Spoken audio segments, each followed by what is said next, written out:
Minsan, ang buhay ay hindi nagbibigay ng babala kapag babaguhin ka nito.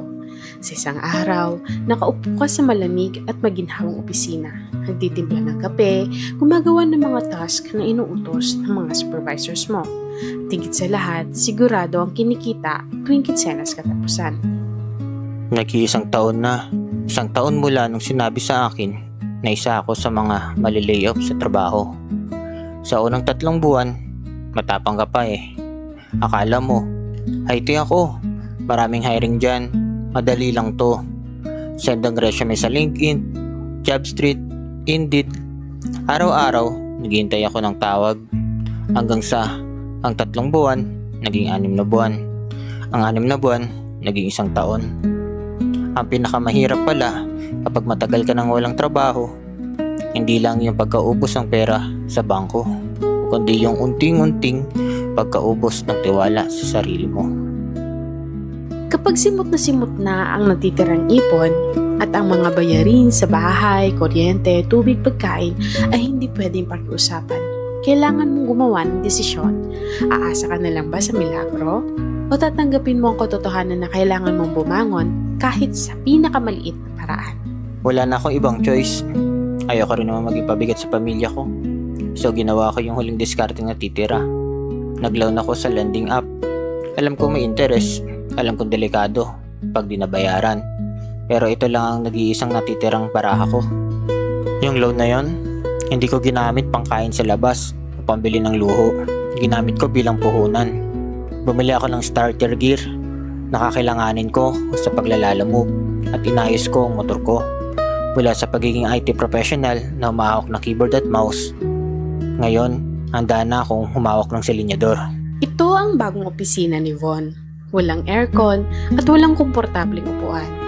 Dito, ang bawat sentimo ay kapalit ng pawis, pagod at panganib sa gitna ng matinding trapiko at init ng araw. Diyos ko, ang hirap pala. Sa totoo lang, nung nasa office ako, iniisip kong nakakapagod na ang trabaho ko. Kasi nakatitig ako sa monitor 8 hanggang 10 oras kada araw.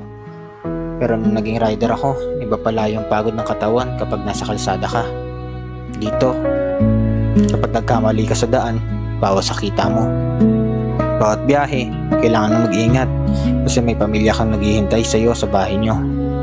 Pero sa bawat bayad na natatanggap ko mula sa customer, ramdam ko yung halaga ng pera. Dito ko natutunan irespeto ng sobra ang ating mga delivery riders. Kapag sumapit na ang alas 8 ng gabi, kung saan ang karamihan ay nagpapahinga, para kay Von, nagsisimula pa lang ang kanyang ikalawang shift. Ang rider na nakikipagbono sa init ng kalsada buong maghapon, bumabalik sa kanyang tunay na hilig tuwing sasapit ang gabi. Sobra yung pagod ng katawan ko pag uwi. Masarap sanang matulog na lang agad. Pero alam ko sa sarili ko, pag pumayag akong maging delivery rider na lang habang buhay nang walang ibang plano, baka matuluyan na ako makalimot sa pangarap ko. Habang nagmamaneho ako sa araw at nakatitig sa trapiko, marami kong inisip na ideya. Ano kaya kung gawan ko ng app itong problema na nakikita ko sa kalsada? O ano kaya kung magtayo ko ng sarili kong software application na makakatulong sa mga riders? Kaya gabi-gabi, kahit 2 o 3 oras lang bago matulog, nagbabibe good ako. Tinatapos ko ang sarili kong application. Kung ang lalamove at ang pagde-deliver ang bumubuhay at nagpapakain sa akin ngayon, itong pag-develop na application ang mag-aawon sa akin balang araw. Dalawang magkaibang mundo, isang motor at isang laptop. Isang taong may pangarap na ayaw magpatalo sa hamon ng kapalaran. Minsan matatagpuan mo na lang ang sarili mo sa lugar na hindi mo inaasahan.